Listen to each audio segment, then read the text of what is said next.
Hi, I'm here to tell you a little bit, and only really a little bit, about this book, which is Peter Carey's The Chemistry of Tears.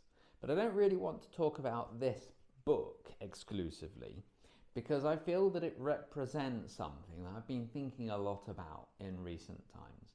And that's the idea that with great authors, there are two kinds of books that they generally produce. There are those books of greatness that we think of first when we hear the name. So for example, Peter Carey. You think of Peter Carey, the book of greatness that he produced is certainly Oscar and Lucinda. A big, powerful, heavy book. It's kind of Dickensian in the story, the way that it's written. And it is a great book by a great author. This is not a great book with a capital G. It's great, I loved it, it's fantastic to read, but it's not great, if you can see what I mean. So what do we call such books? Well, there's probably a term that somebody's come up with, but the term I've thought of is that this is not a book of greatness, it's a book of fondness. It's the sort of book that you can be fond of. You'll read it because it's Peter Carey. He's a reliable writer. Everything he has produced that I've read, I've enjoyed, and I've always felt the quality was consistently high. It's not one of those books that really plumbs the depths of human existence. The story itself is interesting, but it's not the sort of story that's going to really sink into you in the same sort of way that Oscar and Lucinda might. But I was fond of it. I read it, and I think other people ought to read it as well. The general idea, and this is part of why I feel like it kind of misses the greatness aspect, and I think greatness, okay, it's not always tied to length. In a previous video I talked about Yukio Mishima.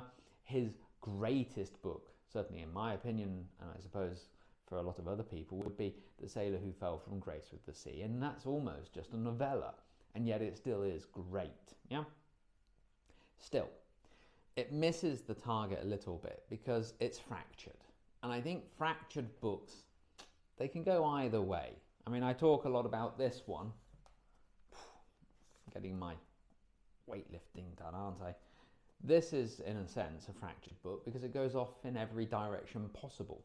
But it goes off in every direction possible, and that's one of the things that makes it great. So the idea here then, and I'm kind of cheating by looking at the blurb as I tell you about the story. The Chemistry of Tears. It's all about sorrow, about grief, and it centres on a woman called Catherine whose lover has died. He died, she was his lover, but she was the mistress, so she can't really grieve openly because people will be like, why are you so upset? Come on, it's just a guy, you know. She can't tell anybody. So she works at a museum. They bring in this piece. Oh, we need to reassemble the piece. We need to kind of figure out what it's for. We need to know its history. And that then becomes the second story, the story within the story. And of course, there's going to be overlap of themes between the two. But because you have this one story like the A thread and you've got the B thread, I mean, that's part of the thing that drives the narrative forward, and a lot of writers do this, and my goodness, you see it all the time on TV shows. Story A, this is happening. Story B, this is happening, but story B is kind of low budget. We don't need to worry about it because it's more like emotional development of these side characters or something. Similar sort of thing happens here. Story A, story B, they do intertwine, you know, they support each other, but the characters will never meet because of the time difference. Story B is about the origins of this museum piece. Story A is the person in the present trying to put together the mystery of the museum piece. And that's always going to keep these things apart. But like I say, this is not a book of greatness. This is a book of fondness. I recommend it. I like Peter Carey. I think he's a great author.